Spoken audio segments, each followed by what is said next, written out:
Carl and Damon here from Brrraains A Head-Banging Life, gbhblofficial for short, and it's They Made What into a TV series. Devil May Cry, the animated TV series, comes to an end with episode 8, A River of Blood and Fire, directed by Park So-young, the finale of a pretty enjoyable series overall. I do rate this. I know a lot of people don't, and I know the issues relate to the whole thing about video game accuracy, detail of change of characters and all of that stuff. I completely understand. Remember, we both support and not support those views. We get it, but we don't always agree with the outcry against certain shows, in particularly when everyone involved says the same thing, which is it's a story within the world. It's its own idea and its own take. And when they're doing that, that should always give it a buy to a degree. To a degree, it can still fuck things up royally. I do agree with that, but it also means when you're like, oh my God, that's not like the video game. Well, that's because it's not necessarily supposed to be like the video game. If they're doing something from the video game and then getting it wrong anyway, bit of a problem. I get that. But yeah, like, Yeah, I don't think this has been popular, but I know there's also a lot of pushback on it. I stand by what I'm saying. I've enjoyed it. yeah. I'm going to sound hypocritical here, but obviously from my side, it doesn't bother me because I don't know a lot of information about the games. Like Halo, I didn't know a lot about the games. That But helps a lot, doesn't it? Yeah, it does yeah, help a lot. Yeah. but it's further seasons that we're going to be covering down the line where I do know a lot about the games, Yeah. and I'm going to be very critical. So That's okay though. That's the thing. It's not. I don't think it's hypocritical because I think that's the biggest part of it. There, you nailed it. Which is, it's all about your level of familiarity and how yeah, you feel about a particular thing. We have been very critical of Resident Evils Mhm. because that's a franchise and a series that is dear to our heart. We've been critical of things like Silent Hill. We've been critical of a lot of things because this is shit that's dear. When it's dearer or you know a lot more detail, you can pick it apart. I only remember when we started the show off, I said the only Devil May Cry game I played was the remake DMC Devil May Cry, and a lot of people hated that because it made Dante younger, more of a teenager, and things like that. Like, so I remember that as well, but I really enjoyed that. Castlevania, all these sort of things were not that from it. It is an important aspect, and it's not. That's why whenever we say this, we're not telling you to shut up. Like we were defensive of Halo, but we both came from an aspect of not being a big fans of the games or haven't played too many of them. But I also know that it's a huge deal for a lot of people, a huge deal. So like we understood that, but the problem for us it went too far was when those people get so vocal that they ruin the fun. We put up a picture, a screenshot of the finale of Halo season 2, and it was one of the most commented upon things on Facebook. And most of it was people arguing about how wrong we were or how other people were wrong. That's where it's gone too far. Like you can not like something for your reasons and you can express that, but when you're then shouting at people for liking it, then honestly, God, like, oh no, that's crazy. I think the Last of Us is the one that is. It's the modern example, isn't it? Effectively, I'd be surprised if we get a season three. I'd be very surprised. So Well, I won't be because it made money. So like that's it. Like that's all that matters. We will get a season 3. We will get it. I just think they might have to learn from some of the mistakes. But honestly, all it is with The Last of Us, people enjoyed it. It just, but the problem is this negativity is always louder. yeah, Always louder. People shout louder. When you enjoy, most people just enjoy things and they're like, cool. But like the loud voices, like put this way, whenever we were going to talk about a Last of Us episode, we first had to troll through. How many times did it bother you where you were like, oh, I've got to troll through lots of memes and jokes about someone's looks or about it being woke or about gay things happen, like all how you had to troll. It ruins your fun and enjoyability of a show, you know. And reality of it is most people just sit back, watch a show, and then don't go on the internet.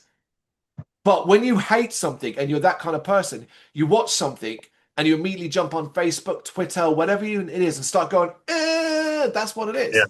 yeah. Yeah. Anyway, as usual, we're off on a tangent there, but it ties into this purely because we're both, I think we're both in agreement here. We both like this show, right? Yeah, definitely. Do we think it's perfect? No. Is it better than Castlevania? No, because I just prefer Castlevania's style and story and characters over. But this was better than I thought it was going to be, and I still think episode 6 is probably one of the best episodes I've seen in all animation, personally. But anyway, let's do this finale. Because we pick up where we left off with Dark Com searching for the White Rabbit, who we see escapes the water and finds a surviving demon called Bloodstrike. Did make me laugh when he's like, "Oh, Bloodstrike, you're surviving." And I'm like, "Oh yeah, Bloodstrike, that demon that I knew." They're really weird giving that. I know they want to give the demons more like characters, but like, dude was in one scene earlier on where he got killed or hurt by Mary, and then I'm like, "Oh yeah, Bloodstrike." Yeah, But badly injured, the White Rabbit consumes it, and in the shadows we see it cause him to kind of mutate. And you're like, ah, here's our final boss, a mutated White Rabbit. yeah. Meanwhile, we see Anders getting hold of the rabbit's portal device. Wonder what he's going to do with that. Actually, at the time, I didn't know. Whereas Baines is going a bit, now I'm going to use the word nicely here, holy. A bit holy. But we would call this as a, like, someone's beginning to think himself Jesus here. And a bit Yeah. like, I am on a mission from God. That nonsense, man. Because he's talking to his men and he kind of lets slip the mask of how he sees Mary as nothing more than an attack dog. And then kind of confronts her because he points about how a dog has to be slapped down occasionally. And then he makes a point of basically slapping her down, sort of confronting her about what she did at the tenements, the building, and about her failure working with Dante and her kind of failure to kind of get anything, like including the amulet, where I don't know she kind of goes on the back foot a bit here and decides to lie about where the amulet is. Like she knows Dante has it because they kind of get into a thing, a Yeah. usual Dante and Mary argument about who can beat up who. And Dante has the amulet, and she kind of lies about knowing where it is to Baines. Dante's right. Dante's an idiot, and I don't necessarily trust him to hold on to the amulet for long. It probably is safer in his hands than it is Baines. Oh, yeah, of course. Well, 100%, 100%. But Dante is also suspicious of Baines. He does make a very good point, pointing out is like because she's all like, "I trust Baines," and all that. He's like, "Yeah, that guy just gives orders, and a whole lot of people die, and he seems okay about it." And it's like, yeah, how is that any different to? Well, we haven't obviously met Mundus yet, so to speak, but that's going to be no different to the likes of Mundus or any other um, general who sat back in a tent and sent millions or thousands, tens of thousands or thousands of troops over the charge to die while they sat with their feet up. You know. Yep, indeed. Remember, folks, if you're going to lead armies, be an Aragon. For Frodo, run. Yep. Yeah. You know. Be a fader. Be a fader, man. Yeah, for your Yeah. first, you lead from the front always. And you do kind of wonder, does Baines really care about her.com? And then there's the question, does he really care about humanity at all? Because his whole thing is he doing this to save humanity, Yeah. right? I mean, Yeah. that's the thing that's a long-termer, isn't it? You know? Yeah. But it was a cool part where they lean into an aspect that I really like about DMC, where he says, "Oh, arrange the bodies facing up with guns in their hands. We got to give the press their front page photo." Now, Yep. everybody should know from Devil May Cry, at least the DMC that I played, which is propaganda. Demon propaganda is a major part of it. Demons inhabit Earth, pretending to be newsreaders, propaganda, like right and left leaning content and stuff like that. Like Indians, it's like a Fox News, GB News, that kind of thing, BBC aspect where everybody's like it's an aspect of real life. That picture will be put in the papers, and people will see it and be scared. And more pliable and liable to listen to instructions, you know, because they're scared. Yep. I mean, folks, I hate to do this, but I'm going to do it. Happening right now. Think of the children, right? Protect your children from the dangers of the internet. And to do that, you've handed over your freedom of the Yep. internet. Okay, then. Anyway, right. So it's final boss time though, because the mutated rabbit, who now has fused with Force Edge, which was Thingy's sword, Virgil's sword, he arrives. What do you think of the look of him? Yeah, Yeah. It's it's okay. all It's right. okay. Yeah, it's okay. It's a Yeah. big hulking beast, you know, that kind of Yeah. thing. He does interrupt the tense standoff between Dante and Baines' men. I quite like that because I do love the fact that Dante just is like they're all like, "Oh, you're gonna give us the amulet." He's like, I'm not. Like I'm not, and we can do this again, and you know what's gonna happen. Like it's just like, yeah, like I like that aspect of Dante's character. Yeah. It reminds me a lot of although not at the same level because he wasn't, but it reminds me of Trevor Belmont. Mm. You know, facing Yep. down whatever. Speaking of Baines' men, they're all dead. quite quickly as the White Rabbit massacres them before finding Dante and Mary. This is the big battle, really, the boss fight battle. Yeah, And even Enzo tries to help, but he's stabbed by the rabbit and dies in Dante's arms. I don't get this. Was I supposed to be sad? yeah. That's why I kind of gathered that they were after like an emotional scene, but you didn't really have enough connection. Well, yeah, I mean, he was kind of in it briefly, but more as a comedic character. And I know him and Dante Yeah, went way back, but the only reason I know he went way back was because they told us to went way back. But yeah, also, he was a bit of a like I love I get it, a likable scumbag, but yeah, he betrayed Dante several. I mean, I was a bit like I'm not. I didn't feel it. yeah. This was no Castlevania moments. Lenore dying in Hector's arms and things like that. Come Yep. on, man. You Yeah, know. this is just a quick way to get rid of to get rid of a pointless character. I guess you could say it. Maybe not necessarily. I thought it was more of a way to get Dante wound up. You get to get angry, Yeah, doesn't yeah, he? yeah, So the fight with the rabbit continues, but the rabbit then inevitably retrieves the amulet and combines it with Force Edge, then creating the Sword of Sparta. He adds Virgil's blood to it, and doing that because he's all like, "Oh, I'm winning," and Dante's all like, "Oh," he says something about like, "Oh, I need the blood from the line, the blood, the line." And yeah, Dante's all like, "Well, aren't you stupid? Because you should have said that at the start. My brother's dead. You're not going to get his blood." And like, obviously, this is the moment where it's like, "Oh, actually, saying yeah, that, your brother might still be alive." And there is a cool thing where it's like, I'd like this part to be explored a bit more because Dante's like, "I saw him die," and the White Rabbit's like, "Did you?" Question did you? mark. Yeah, And I'm like, what does that mean? What does? And then there's a bit like you sort of wonder about how much more has Dante been lied to about. yeah. Has his memory been, I don't know, tampered with or something? Yeah, yeah, Whoa, what did his mother perhaps hide some truths? Do you know what I mean? Like, is Sparta still actually around? yep, yep, The White Rabbit then stabs Dante with the sword, getting his blood, and the barrier between realms disappear, and immediately demons begin invading Earth. This looks great. Big on it. And also a fun way to bring a character back from very early on, which is the mother with the baby, yeah, which was all the way back to the very start, in trouble on the bridge. You can say, well, she's not nearby. It's actually over another part of the city, but it just yep, because all these, well, like it starts to transform to a bit of a hellscape.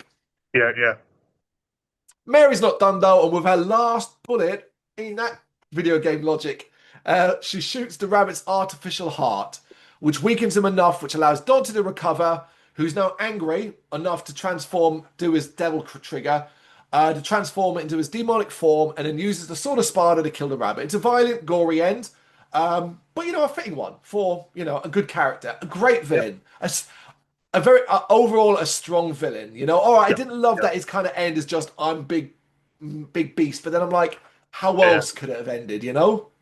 It's the typical ending for most game bad guys. The boss turns into a monster. Resident Evil style. It's always William Birkin turns into a Yeah, tyrant. Blah blah blah. Yeah, yeah. So it's phases. It's boss phases, isn't it? yeah, But yeah, phase yeah, one, phase two. yep, And then Dante repairs the barrier, ending the demonic invasion in an instant, as everything just fades away. I like that as well. There was no big deal about it because it's the sort of thing we like. Yeah, that could be a bigger thing for future. What we've given you here is a yeah, hint towards what could be in a lot of trouble. Peace for now, but Dante has a new mission, and it's to find Virgil. And he's kind of like, "Hey, why don't you kind of join me on this mission?" Like, sort of suggesting that he might like Mary's company. And I get that. Dante's been alone. Why? No, I don't think he's I want a girlfriend. It's more like I'd like the company, and you're kind of cool to be around. yeah, yeah. And she obviously ain't gonna go back to Darkholm after what's been going on. So You think? I think this is well, 100% like going back. Nothing other than her suspicions. There's nothing to like. She has that's her family. She's got nobody else. or maybe or she'll go back with more of an open mind. I think that. I think maybe with a bit more of an open mind and certainly suspicions or concerns, not suspicions, concerns. And we kind Yeah, of see that because, Dante doesn't just get to walk away. She subdues him and he gets imprisoned. And that's kind of yeah, where we leave off there. yep, Whereas you're wondering, what happened to Anders? Everybody should be wondering what happened to Anders. Well, it turns out that his instructions from the White Rabbit wasn't to bring. And this is where the White Rabbit's big plan, or not even that secondary plan. If my first plan fails, he knew Baines well enough to consider the fact that I will get Anders to bring him the portal device, the one that opens a portal to hell, and bring it to him, and then leave it up to Baines to do the rest. And he's not wrong because Baines takes the device, kills Anders, which I was actually a bit like, oh shit. Because like, let's be honest, like Anders has been for a hell of a lot. So in the end, it kind of it's an ending a cowardly character like that deserves. I understand his reasons, but he would happily have doomed humanity for his own children. I know it's an impossible position to be in, and in all our hearts of hearts, who knows what we'd all do. But like by the fourth time, as I said, mate, I can't keep forgiving this. That's the thing, obviously, the first time you can understand it, but then after the second and third, and so it's like, nah, come on. Yeah. Yeah. And basically, Baines, who is this is what I'm saying. He thinks he's on a mission from God now. He's always said it, but now he thinks he is. It's an invasion into hell, and he's starting the war. The war that they've just tried to stop. The White Rabbit guaranteed it was going to start, just in a different way. Because them attacking hell, well, Mundus, what it's going to do is unite all the demons behind Mundus. Forget the worry. Like, that's it. We're being attacked by. Like, it's fucking insane, and exactly what the White Rabbit gets in the end. Yep. War arrives nonetheless. It's gonna be an interesting second season. It is, particularly as the demon, the one we saw working with the White Rabbit later at some point, we'd really know, invades a detention facility built by something called the Ouroboros Corporation. So we don't know how far we've jumped in time here, but it's one that frees a ton of demons. And he frees them and says, you will basically on the promise of like serving Mundus. So building armies, even on Earth. And obviously here reveals himself to be Virgil. But that means Virgil's working for Mundus. What does that mean? Questions to be answered in season 2, right? Yep, indeed, many. But if done cleverly enough, that if it wasn't necessarily a season 2, it wouldn't matter. And what I mean by that is it finished up the White Rabbit story. If you see it this way, Devil May Cry, overarching world, and seasons of stories. We had the story of the White Rabbit, and I think it told it ultimately very well across all 8 episodes. I will remember. I may not remember lots of detail about each episode. I will remember the White Rabbit. Yeah. And I think that's an impressive bad guy. You know? Yeah, definitely. Yeah, I praised. It's a decent finale. I don't think it's the strongest episode. I think it's a little like more, particularly the last 5 minutes, of just setting up season 2, and the kind of fight between the big bad boss is better than the fight in episode 7. But because we're getting quite a few in a row, it maybe isn't as impactful. But I still enjoyed it, and I found it satisfying. Yeah, I mean, overall, it was a decent enough watch of a TV show. I actually quite enjoyed it. Season 2, looking forward to it whenever that happens. And yeah, so there's a lot to explore. So there you go. That's our opinions on season 8 of River, Blood and Fire. Season 8, episode 8. Season 8. I don't think these shows would ever get that far. But yes, episode 8, A River of Blood and Fire by Devil May Cry. What do you reckon? You got any thoughts on this episode and perhaps the show overall? You know what to do. Let us know in the comments. Thank you very much for watching. If you've enjoyed what you've seen, please consider hitting that like and subscribe button. It does help us out. You can find us at gbhbl.com and across all social media platforms. And if you really want to give us a bit of extra support, please consider buying us a cup of coffee over on our coffee page. Thank you.